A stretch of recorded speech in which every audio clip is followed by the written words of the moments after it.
Assalamu alaikum, mesdames et messieurs. Premièrement, je veux remercier la comité du CMPMA d'avoir accepté pour participer à cette conférence, dans laquelle je vais faire un bref revue sur l'utilisation des nanocomposites à la photocatalyse.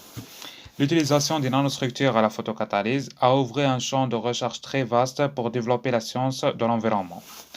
La photocatalyse est basée sur la dégradation du polluant par des alkyles très réactifs dû à l'oxydation et la réduction de l'oxygène et de l'hydroxyde par des paires électrons-trous photogénérés par des photocatalyseurs.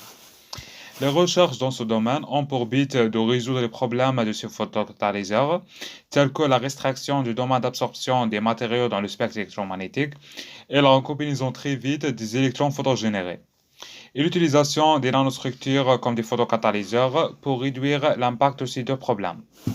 Ici, quelques travaux réalisés dans ce domaine. IFRAS et al. Ont enrobé les nanotypes de silicium par des nanocomposites de l'oxyde de nickel et de l'oxyde de cobalt.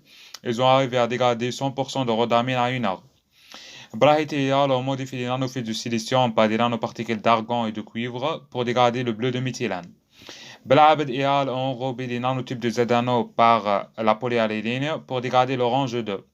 Et finalement, Naama et al. Ont modifié les nanofils de silicium par des différents nanoparticules métalliques. Ils ont trouvé que les nanoparticules de cuivre donnent le meilleur rendement de la dégradation de tétrazine.